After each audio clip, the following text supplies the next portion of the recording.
A very good morning, students. Welcome to science session for class 9, and today we are going to see an interesting lesson, that is unit 21, nutrition and health. Now in this session we are going to learn the classification of the nutrients into carbohydrates, proteins, fat, vitamins and minerals.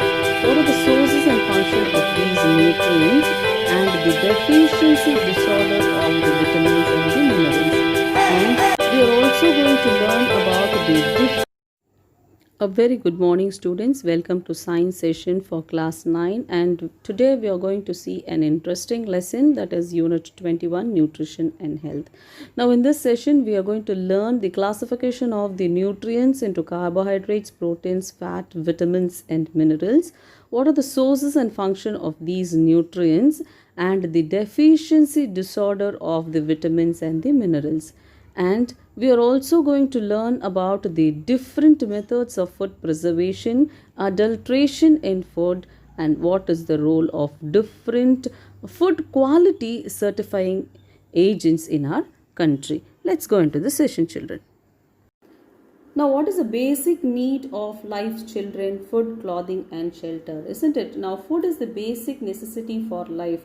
And how do we define food? Food is any substance that is consumed which provides the nutritional support for any organisms. Now this can be from the plant source or from the animal source, isn't it? But it has to provide nutritional support to an organism.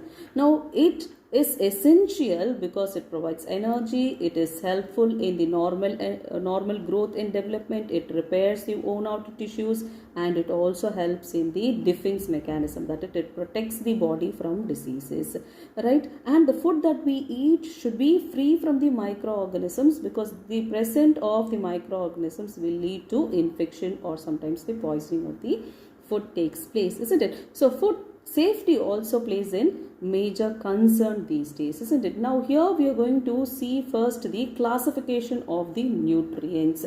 Now here you can see the classification of the nutrients. Nutrients are classified into carbohydrates, protein, fats, vitamins and minerals.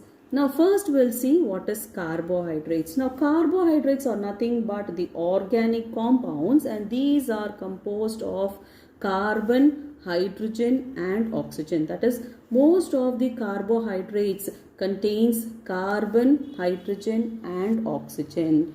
Now what is the function of it? It provides energy to the body, right?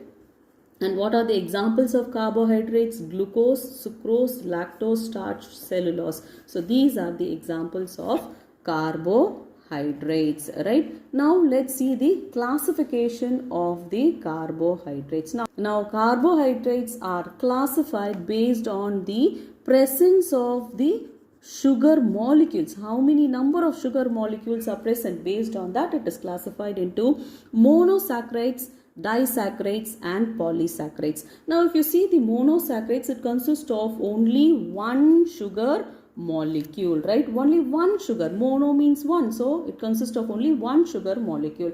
Now what are the examples? Glucose, fructose and galactose are the examples of monosaccharides. Now disaccharides, di means two, isn't it? So it consists of two sugar molecules linked, right? Examples are maltose, sucrose and lactose. Now polysaccharide in the sense it consists of many sugar molecules that are linked together. Now here you can see the many sugar molecules that are linked to one another, isn't it? Now examples: starch, cellulose and glycogens are the examples of polysaccharides. So these are classified based on the sugar molecules that is present into monosaccharides, disaccharides and polysaccharides. Next we'll move to proteins. Now what are proteins? Proteins, now in the earlier classes we would have learned, isn't it? These are the building blocks of the body, isn't it? So proteins are nothing but the building blocks of the body, and these are essential for the growth, development and the repair of tissues, right? So it helps in the repair of the cells, tissues, etc. And it consists of the amino acids. Now these amino acids are essential for the body.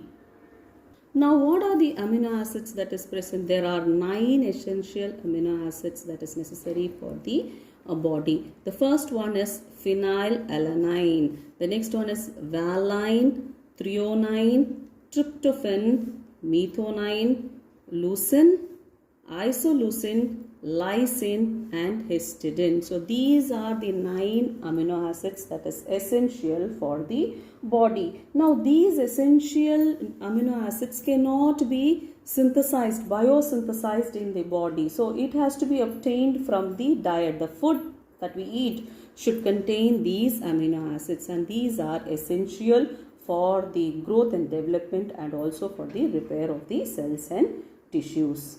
Next we'll move to fats. Now fats provides energy, isn't it? It provides energy, and these are essential for the cells to maintain their cell structure, right?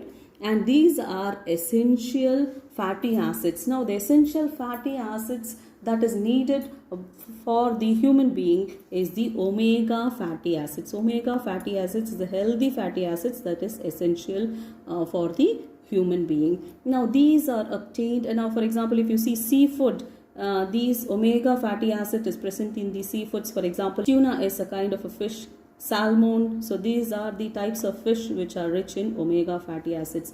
Nuts and seeds, if you see, flax seeds and the walnuts are very rich sources of the omega acids. Now if you take the plant oils, soybean oil, olive oil are the rich sources of omega fatty acids, which is very essential for the cell structure to provide energy. And these fatty acids are also not biosynthesized by the body like the amino acids, right? And these should also be provided in the food, right? So this cannot be synthesized by the body. So your diet should contain omega fatty acids. Next is the vitamins. Now these are the essential nutrients, isn't it? It's vital nutrients, right? And these are required in very minute quantities, not a very large quantity is required. Very minute quantity of vitamins are required to the human body, and these are required to perform these specific physiological functions and biological functions. So to perform the physiological and biological functions, these vitamins are very essential. Now what do you mean by physiological functions and biochemical functions? Now for example, if you see vitamin A, it promotes the good eyesight, isn't it? And if you see vitamin C, it promotes the cell membrane, that is it helps in maintaining the cell structure, DNA, cell protein, etc., isn't it? And if you see vitamin D, this involved in the active intestinal calcium absorption. The calcium has to be absorbed for good teeth and bone, isn't it? So these are the physiological functions of these vitamins. So these vitamins are necessary because it performs special physiological functions. The next one is the biochemical function. Now what is biochemical function? Now for example, if you see vitamin C, these acts as an antioxidant, right? And vitamin A regulates the protein synthesis in our body, right? These are the biochemical functions of these vitamins. So these vitamins are required to perform these specific biological functions and the physiological functions. Now next we'll move to minerals. Now what are minerals? Minerals are the inorganic substances, right? These are essential for the biological functions. Now what is biological functions? Like respiration, excretion, digestion. So these are the biological functions, isn't it? Now to perform the biological functions, these minerals are essential nutrients for the organism, right? Various biological function. And these are the constituent, that is these minerals are the constituent or present in teeth, bones, nerves, blood, tissues, etc. So it is called as constituents of the teeth, bones, muscles, blood vessels, blood cells, nerve cells, etc. Now, these minerals are classified into micro minerals and macro minerals. Now, what do you mean by micro? Micro means small amount, isn't it? So, these are required in small amount, so it is called as micro minerals. Now, these are also called as trace elements. Now, what are these trace elements that is required for the human body? Sulfur, iron, chlorine, cobalt, zinc, copper, manganese. So these are the micro minerals that is essential in very less amount for the body. Next is the macro minerals. Macro in the sense large amount. So these are required in large amount. For example, calcium, potassium, sodium, magnesium. So these are the minerals that is essential in large quantity. So it is called as macro minerals. Look into the tabular column, children. So this tabular columns gives you the dietary sources of the nutrients and the daily requirements of the nutrients. Now, for example, if you take carbohydrates, the major sources of the carbohydrates are whole grains, starchy vegetables, etc. And the daily requirements is 150 to 200 grams. Next is the protein. All the pulses, cereals, leafy vegetables, dairy products contains proteins, and the daily requirement is 40 grams. Fats, saturated oil, meat, egg yolk contains fats, isn't it? And the daily requirement is 35 grams. Now look into the tabular column, children. This tabular column gives you the list of vitamin sources, deficiency, diseases and symptoms. The first one is vitamin A. The sources are carrots, papaya, leafy vegetables, etc. And the deficient of this vitamin A leads to xerothalmia and nyctalopia, which is nothing but night blindness. And the symptoms are the people suffering from this disease is unable to see the things in night, and the dryness of the cornea takes place. The next one is the vitamin D. Dairy products, liver, egg and sunlight is the good sources of vitamin D, isn't it? And the deficiency leads to rickets in children, and these are nothing but the diseases with bow legs, isn't it? Now the legs will not be an ordinary normal legs, it will be bow legs, and you have pigeon chest, isn't it? And the next one is vitamin E. Whole wheat, meat, vegetable oil contains vitamin E.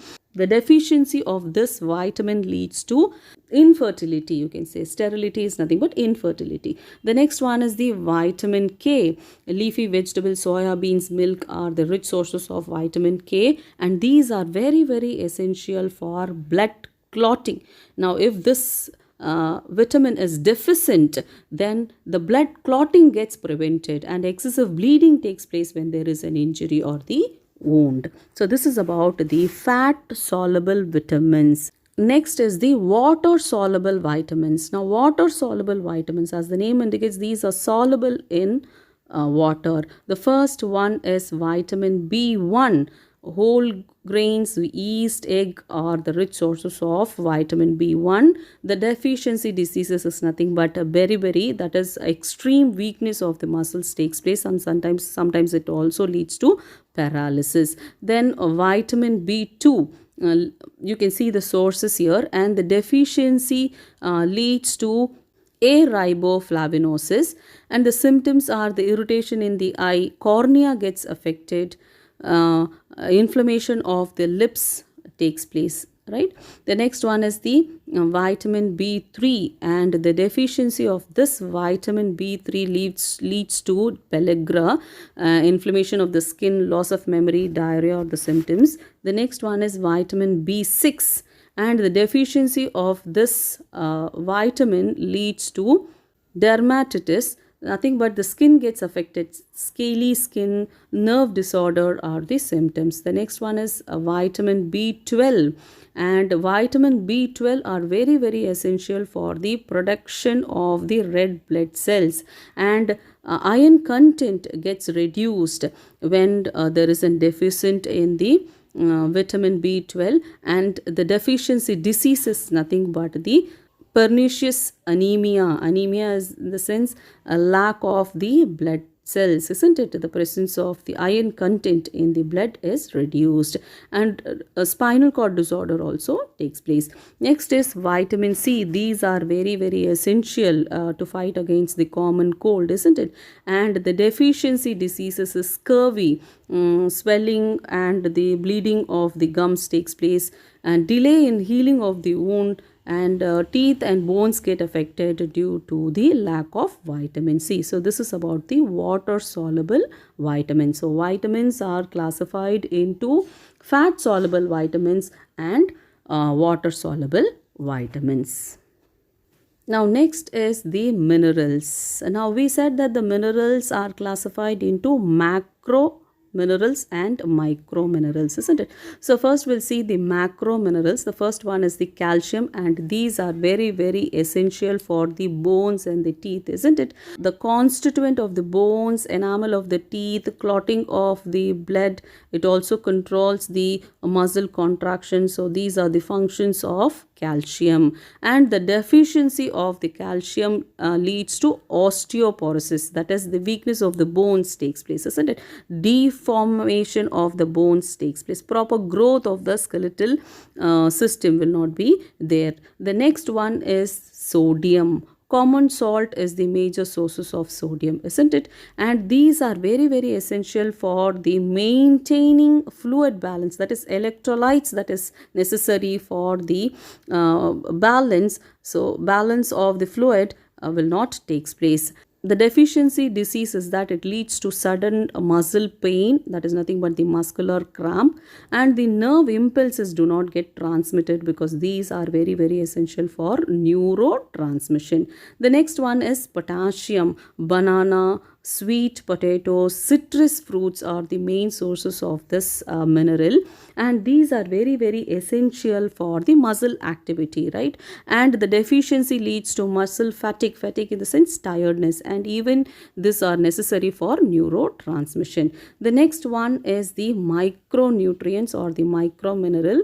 The first one is the iron. We know that all the green vegetables, that is green leafy vegetables, are the good sources of iron, and these are the important component of hemoglobin, isn't it? And the deficiency leads to anemia. The next one is iodine. Seafood, iodized salts are the rich sources of iodine, and we very well know that the deficiency diseases is goiter, that is swelling of the thyroid glands takes place, isn't it? And these are very essential for the secretion of the thyroid hormone. Not only the vitamins and the minerals leads to the deficiency diseases, even the nutrients like carbohydrates, proteins and fats are essential, and the deficiency of these nutrients may also lead to the deficiency diseases. Now here this is called as this condition where the absence of the nutrients in the normal diet or the daily diet for a long period of time also leads to the deficiency diseases, and this condition is called as the malnutrition. Now for example, you can say the deficiency of the protein or the carbohydrates leads to the diseases which is called as the kwashiorkor and marasmus. Look into the picture, children. So, and this type of malnutrition is called as the protein energy malnutrition, is nothing but PEM, that is protein energy malnutrition. Now the first one is the kwashiorkor. Kwashiorkor is a condition due to the severe protein deficiency. The diet lacks protein. It affects the children between 1 to 5 years because this is the age where the protein content has to be good for the children. The next one is the marasmus. Now the infant or the children below 1 year gets affected by this diseases which is called as marasmus, and this is because that the diet is poor in all the three nutrients, that is carbohydrate, fat and protein. Deficiency of carbohydrates, proteins and fats leads to marasmus. Now food hygiene plays a very important role nowadays, isn't it? Now, poor personal hygiene may lead to the contamination of the food or the spoilage of food, isn't it? Now, what do you mean by spoilage of food? Spoilage of food is nothing but the undesirable change that takes place in the food and makes it unsuitable for the human consumption, isn't it? For example, there can be a change in the appearance, color, texture, odor or taste, isn't it? Now, why these contamination takes place? There are two factors that is responsible for the food contamination. Either the enzymatic activities or the moisture contents that is present in the food can spoil the food, and that is called as the internal factor. Now, if you see the external factor, the contamination of the utensils or the cooking area or the lack of storage facilities may also lead to the contamination of the food. So, the contamination of the food or this food spoilage can be the internal factor or the external factor. So, it is necessary for us to preserve the food. So, food preservation plays a very important role so that the food do not spoil or to prevent the food spoilage. So, why the food preservation has to be done? Because it prevents the food from decaying or spoiling. So, food has to be preserved. Now, how can we preserve the food? By storing it in a proper condition. So, by storing the food in a proper condition, we can prevent the food decay, and that is called as food preservation. Now, why food preservation has to be done? Because it increases the shelf life of the food. It retains the color, flavor and the nutritive value. The nutritive value of the food has to be maintained, isn't it? Because we intake food because it provides the nutritional supplements, isn't it? So, to maintain the color, flavor and nutritive value, the food preservation has to be done to increase the food supply. If food gets spoiled, then there will be a more wastage of food, isn't it? So, to decrease the wastage of the food preservation has to be done. Now, what are the methods of food preservation? Let's see the methods of food preservation. Right now, there are various methods of food preservation. Now, few methods of food preservation is given for you. The first one is drying, smoking, irradiation, cold storage, freezing, pasteurization and canning. So, these are the method that is given in your textbook, and we are going to see each and every method of food preservation. The first one is drying. Drying is nothing but the removal of the water content or the moisture that is present in the food. Now, how it is done? It is done in three ways. The one is the sun drying. You would have seen that people dry things in the sun, isn't it? For example, cereals,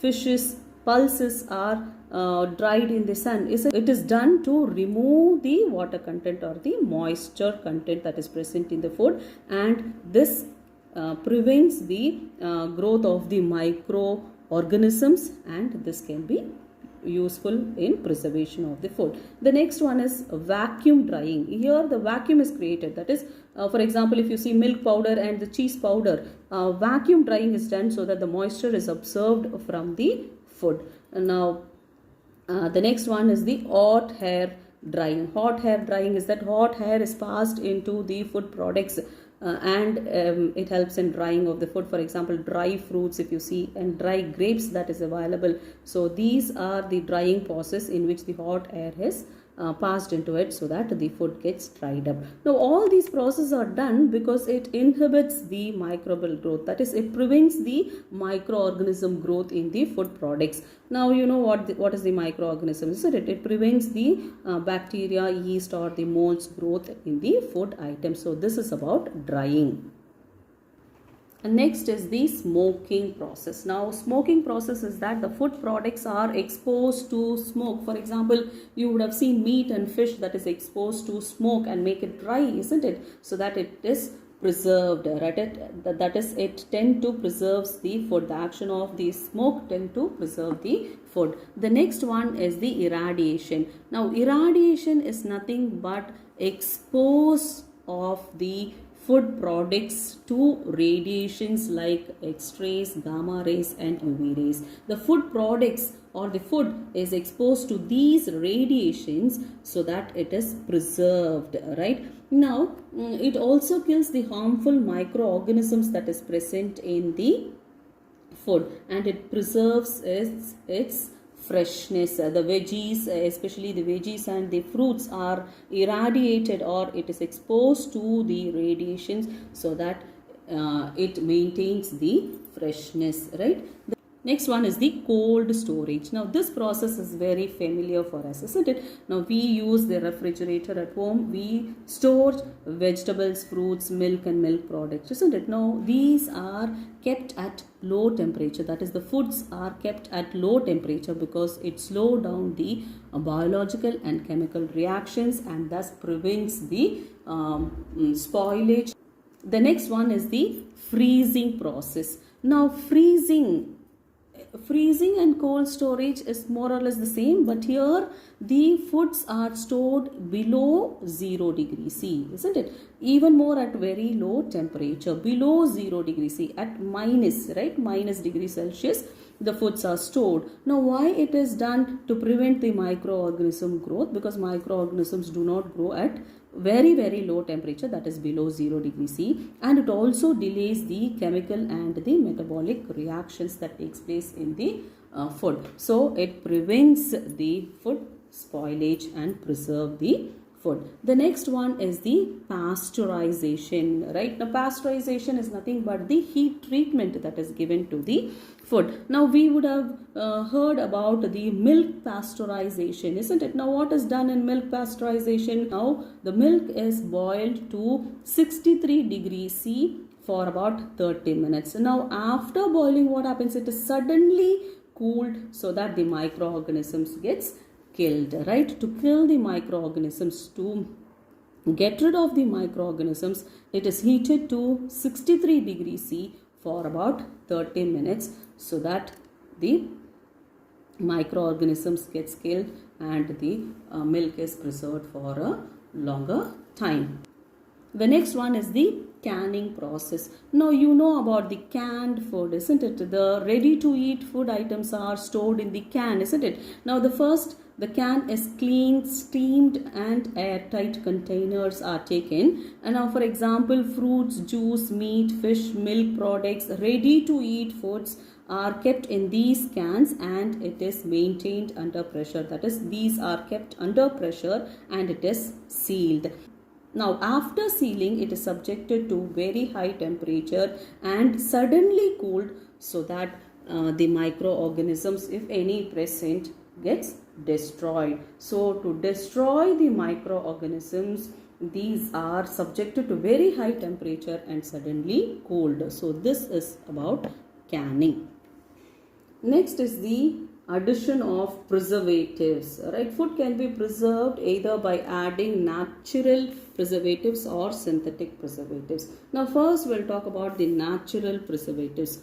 So some natural preservatives like salt, sugar, oil are added to the food so that the food is preserved. Now first is the addition of salt. Now this is one of the old methods of preserving, isn't it? Now we also do it at home, isn't it? Now this addition of the salt, what happens? It removes the moisture content that is present in the food, and what will happen? It also prevents the growth of the microorganisms. That is, it delays the microbial enzymes, that is activity of the microbial enzymes. Now this is very familiar to you children, isn't it? Lemon, raw mangoes, gooseberries, meat, fish are preserved by salting it, isn't it? We used to put these vegetables in salt so that it removes the water molecule, water if any present, that is moisture, and this is preserved for a long time. So salt is also used in pickles. In the canned food also you can see the addition of the salt takes place so that it removes the moisture and the food is preserved. The next one is the addition of sugar. Sugar can also be used as in preservatives. Now especially honey, sugar is added to the food so that it increases the shelf life of especially the fruits and the fruit products like jam, jellies, squashes, right? And what happened? This sugar helps to minimize the oxidation that takes place in the fruits especially. The next one is the addition of the oil. Now especially in the pickles, oils are added, isn't it?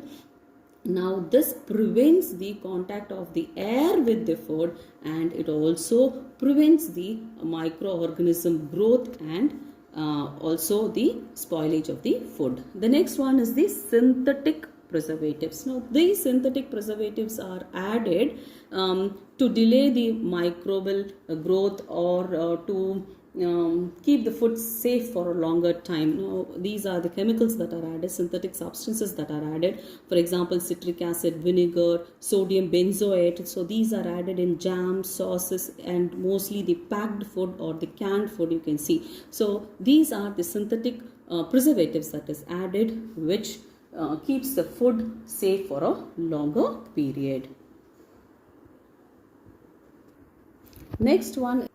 Next is the food adulteration, right? Now what do you mean by adulteration first?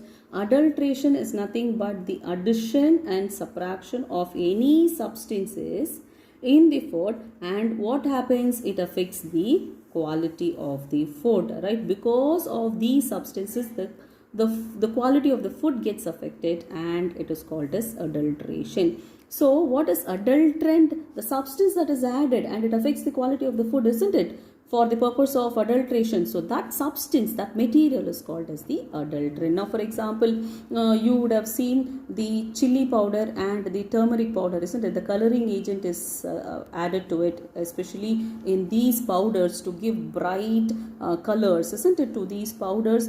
And these are the adulterants, and it is not good for the health, isn't it? And it also affects the quality of the food, isn't it? So these are nothing but the adulterants. Next is the adulterants. Classification of the adulterants. Now adulterants are classified into natural adulterant, incidental adulterant, and intentional adulterant. Now what is natural adulterant? Now these adulterant are naturally present in the food. It is not added artificially. This is naturally present in the food. Now for example, if you take the poisonous mushrooms, some mushrooms are poisonous, isn't it? And these toxic substances are present naturally in these poisonous mushrooms. So these are the examples of natural adulterant.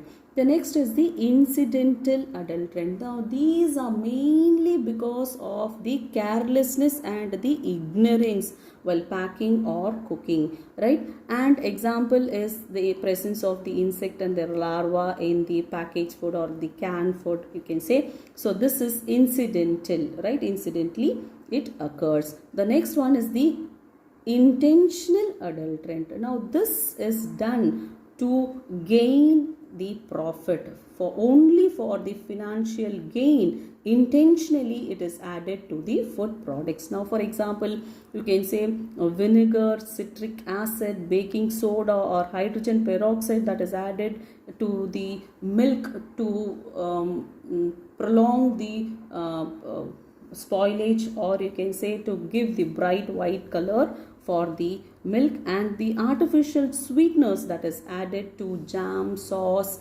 etc. So are the intentional adulterant.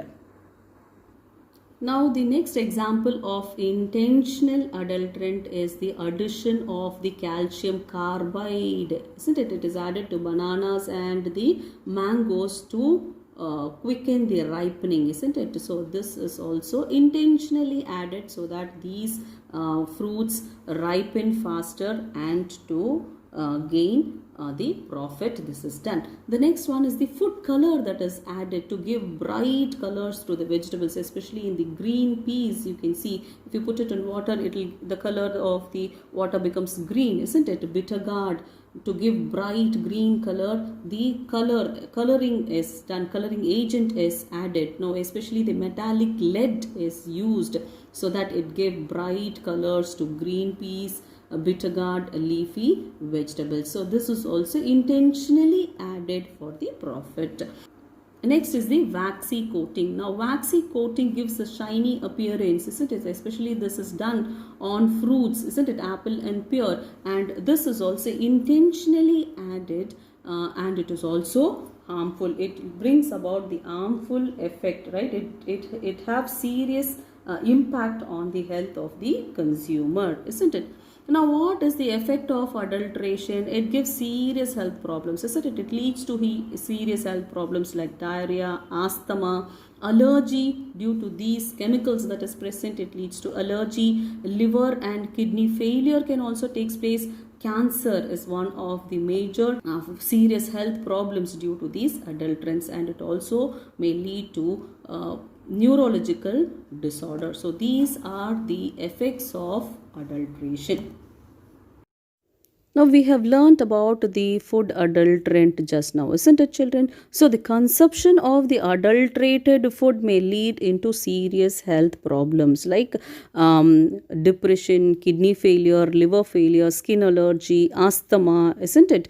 Now the government ensures pure and safe food for the consumers. So Indian government enacted food law, which is known as the Preservation of Food Adulteration Act and Preservation of Food Adulteration Rules in 1995, so that a minimum standard of quality for the food and the strict hygiene conditions are put forth. Right now there are food quality control agencies like ISI, AGMARK, FCI and other health departments. So this ensures that the products have minimum standards. Now look into the tabular column, children. So these are the food control agencies, isn't it?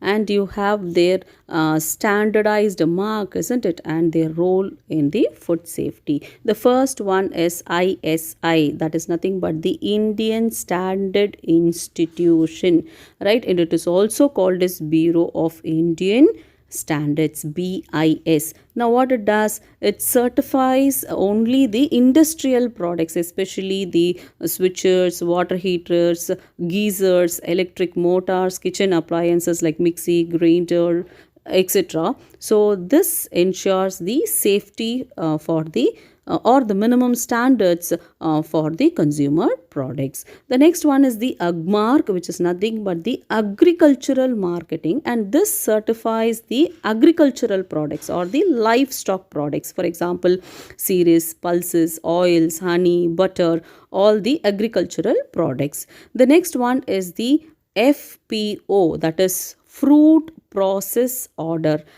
All the fruit products, that it certifies the fruit products like jam, sauces, canned food, canned fruits and vegetables, pickles, etc. The next one is the FSSAI, that is Food Safety Standard Authority of India, and this is responsible for promoting the public health, that is supervision of the food safety, and this is responsible for the supervision of the food safety, that is in giving minimum standard for the consumer food or the quality, minimum standard for the quality of the food, and it also maintains strict hygiene condition for its sales.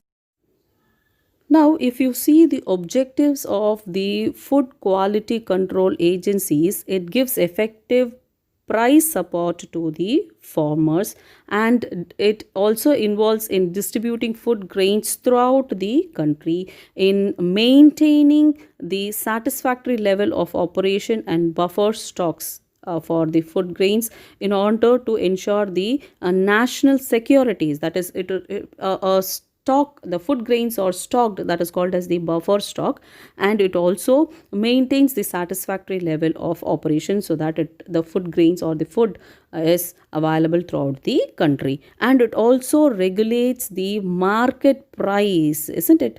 So that it provides food grains to the consumer at reliable prices. Now if a shortage comes, then the price of the products increases, isn't it? So it also regulates the market prices so that the consumer get these products at reliable prices.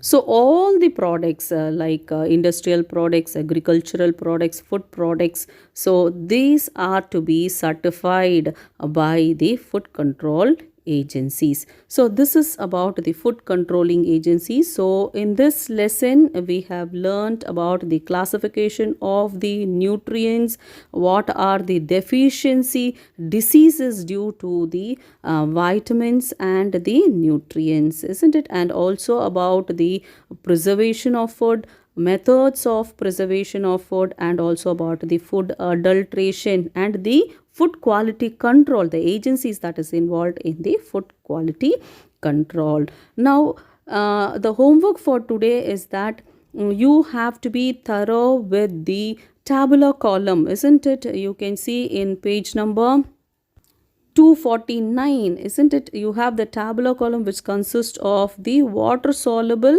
vitamins and the fat soluble vitamins, isn't it? You have to be thorough with the sources, deficiency, diseases, and symptoms of fat soluble vitamins.